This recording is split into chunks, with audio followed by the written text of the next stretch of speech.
c'est quoi le produit qui t'a le plus éclaté un matin où tu te dis oh là j'ai touché une belle pièce? Bah écoute, moi chez Alain Ducasse, j'ai travaillé 2 ans donc dans son 3 étoiles. J'étais au poisson, en fait j'étais au poste du poisson. Donc je te raconte pas l'odeur, hein. Voilà, je rentrais chez moi, mon ex, elle était en folie, je pouvais pas la toucher. C'est d'ailleurs et tout, pour mais ça que c'est ton ex. c'est ça, Non, exactement.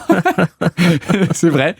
Et non, mais tu vois, des belles pièces de poisson bien brillantes, bien fraîches, tu vois, quand tu sens que ça a été pêché avec soin, quoi. Et le produit, ça reste ce qui fait la valeur d'un plat. Oui, je pense. pense. C'est pas la technique, c'est pas la présentation comme on peut le voir dans les émissions de télévision. Ben, je pense, c'est ce que je disais un peu ce matin. Je pense que, en vrai, même si t'es mauvais cuisinier, on me demandait, oui, si on est mauvais cuisinier, est-ce qu'on peut vraiment cuisiner? Je pense que si déjà t'es un mauvais cuisinier, n'achète surtout pas un mauvais produit. Sinon, t'es foutu.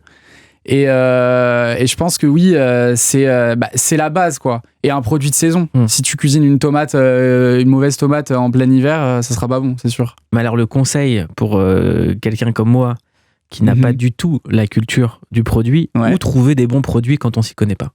Mais ça dépend, en fait, ça peut être partout, ça peut être chez ton épicier, ça peut être au marché, ça peut même être des fois en grande surface, mais il faut juste bien choisir. Alors, comment bien choisir? Qu'est-ce qu'il faut remarquer? Il faut déjà il faut rester dans la saison. Je pense que c'est le plus important. Après bien sûr on peut tous manger des tomates, une salade de tomates en hiver, on a le droit, hein. Mais il faut peut-être questionner aussi la personne qui le vend, tu vois, peut-être pas en grande surface, mais chez ton épicier lui demander d'où ça vient, etc.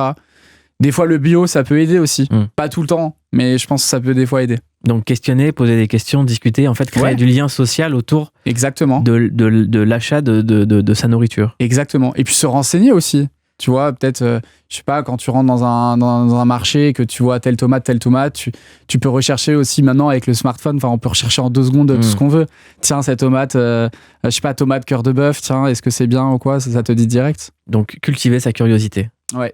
Et cultiver sa curiosité, c'est quelque chose que tu permets aux plus jeunes avec la maîtrise du réseau social qui est en train de tout éclater chez les jeunes, qui est TikTok. Yes. On t'a découvert sur TikTok. Là, tu sors un livre où il y a tes recettes. Ça s'appelle En cuisine avec Diego Allary, avec ce grand bandeau, le premier livre du chef français le plus suivi au monde sur TikTok. Tu prends le métro un jour et tu vas frapper à la porte de Jean Imbert, qui avait son restaurant L'Acajou dans le 16e arrondissement. Exactement. C'était quoi déjà? Raconte-moi juste quelque chose de très simple. C'est le trajet de chez toi à chez Jean Imbert. Qu'est-ce que tu te dis? RERC. Ouais, un peu en mode 8 Mile de la cuisine, tu vois. Ouais. C'était RERC. Et j'avais pas fait de cuisine avant ça. J'avais jamais touché une casserole. Et je l'ai vu comme ça à la télé, il passait sur Top Chef. Et je me suis dit, tiens, mais en fait, ça peut être, je sais pas, il m'a inspiré quelque chose. Et je me suis dit, j'étais je suis toujours un peu comme ça, à toquer à tout va, à des portes, etc. Mais avant, je m'en foutais un peu des codes et de envoyer un CV. Je savais même pas comment faire un CV, à vrai dire, à 16 ans. Donc, j'ai toqué à sa porte et je pense qu'il y a une connexion directe qui s'est faite et l'histoire a commencé comme ça, quoi. Qu'est-ce qu'il t'a donné comme conseil? Comment il t'a accueilli? Est-ce qu'il était accessible? Il m'a accueilli avec un café. Ouais. Là, j'ai trouvé ça super. Et oui, il a été super accessible. Et il était en feu. Il a toujours été en feu, mais il était en feu parce que c'était le début. L'émission venait de sortir. Donc, je me rappelle, c'était l'Acajou, c'était au tout début. Enfin, quand moi j'y étais, c'était l'ébullition, quoi. Et je pense que tu connais aussi. On a connu ce restaurant mythique de Jean Imbert, ouais. Carrément. Et donc, du coup, c'est là que tout a commencé. Il y a eu une connexion et puis il m'a conseillé. Et puis, j'ai fait un stage chez lui. Au final, j'ai continué un peu à y travailler, faire des extras. C'était un peu ma maison, quoi. T'as fait tes armes chez Guy Savoy, 3 étoiles, la Monnaie de Paris, chez Alain Ducasse, au Plaza Athénée, qui est maintenant dirigé par Jean Imbert. Ouais. Est-ce que tu crois que la transmission et le travail font que la cuisine, c'est un art où il n'y a pas de hasard? Alors oui. Après, la cuisine, ça demande... je pense que c'est comme tous les boulots, en vrai, quand t'es passionné et tout, ça demande énormément de temps. C'est un métier qui peut être très, très dur. Mais c'est très singulier. Et après, chaque cuisine est différente, chaque chef a sa manière de voir les choses.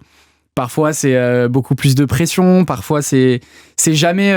Tu te fais. En vrai, tu te fais jamais chier dans un restaurant quand tu travailles. C'est toujours des émotions, une exigence.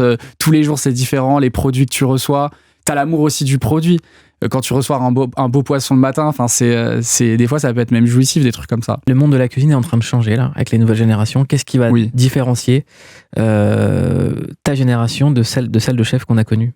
Qu'est-ce qui va changer? Je pense que les réseaux, ça a apporté quelque chose en plus, le fait de se montrer. C'est vrai que moi, quand j'ai commencé la cuisine, on me disait souvent, non, mais t'as pas à faire de compte Instagram. Moi, je me rappelle, quand je travaillais dans des restaurants étoilés, les chefs me disaient souvent que j'avais pas le droit de poster ce que je faisais. Les aliments qu'on recevait le matin, j'étais souvent à faire des photos, j'adorais. Et on était souvent bloqués face à ça. Et voilà, maintenant, je les vois tous, ils font tous des photos. Je pense que maintenant, c'est rentré dans les mœurs, en fait. Les réseaux, ça va.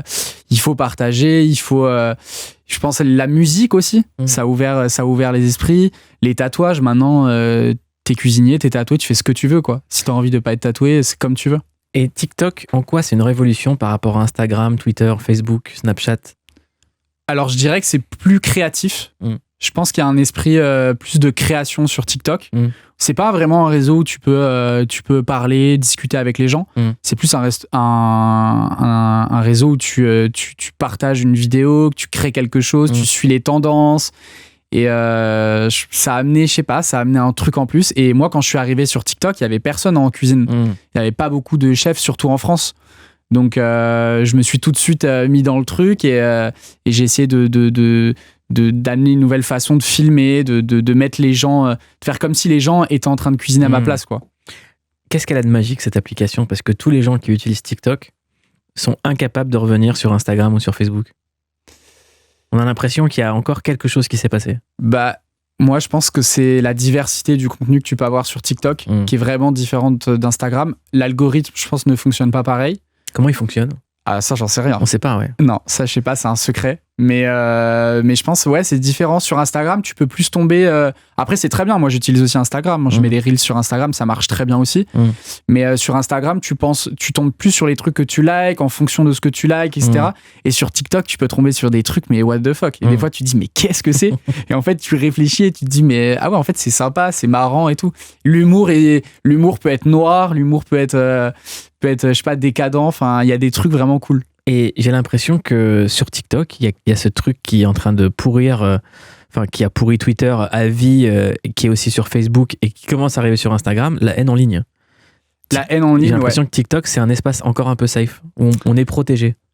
Écoute, moi, j'ai 2,5 millions de personnes qui me suivent. J'ai pas beaucoup de commentaires négatifs. Après, voilà, je fais de la cuisine. Donc, je vois pas ce qu'on peut, en vrai, tu vois, me reprocher.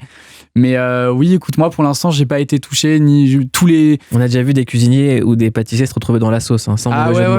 Ouais, mais de toute façon, tout le monde peut se retrouver dans la sauce maintenant avec les réseaux. En vrai, tu fais un message de trop ou je sais pas, et ça peut partir en vrille. Mais moi, je reste hyper attention. Je discute pas trop sur mes réseaux. Je réponds aux commentaires. J'essaie d'être à fond avec les gens qui me suivent, de leur répondre.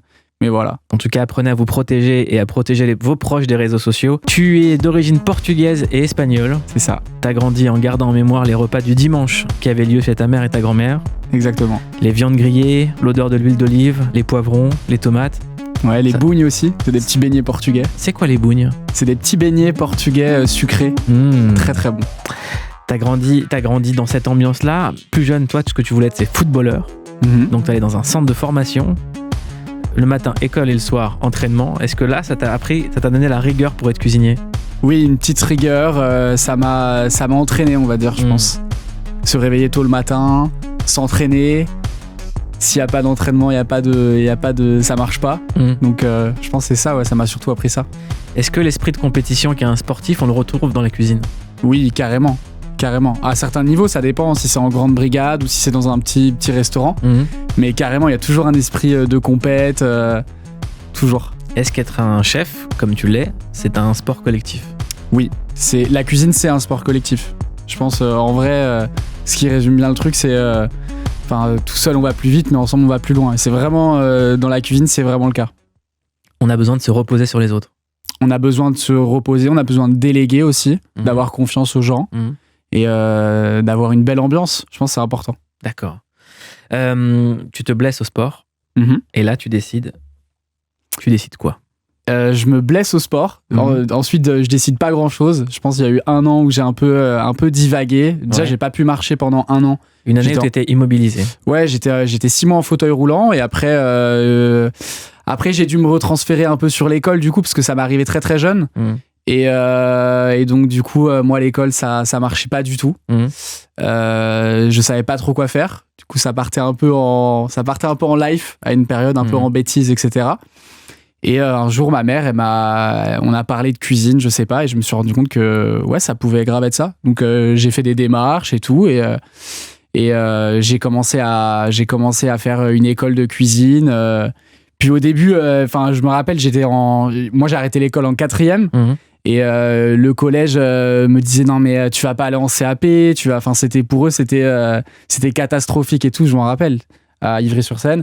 Et au final, c'est ce qui s'est passé et ça s'est très bien passé, quoi. Et est-ce que la cuisine, c'est quelque chose qui canalise les énergies? Oui. Parce que toi, si tu dis que t'étais parti un peu du côté obscur de la force scolaire... Moi, j'avais besoin, je pense, quand j'ai commencé la cuisine à 16 ans, j'avais besoin de cadre. J'avais besoin du cadre que j'avais perdu au foot.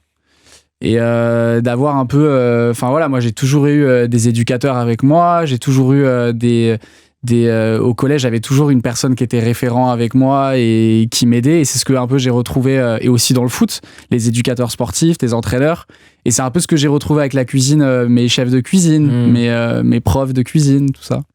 Et quand on a, encore une fois, cette métaphore de la vie sportive, quand on a la culture aussi du résultat et de la gagne, à quoi on voit qu'on a gagné quand on cuisine?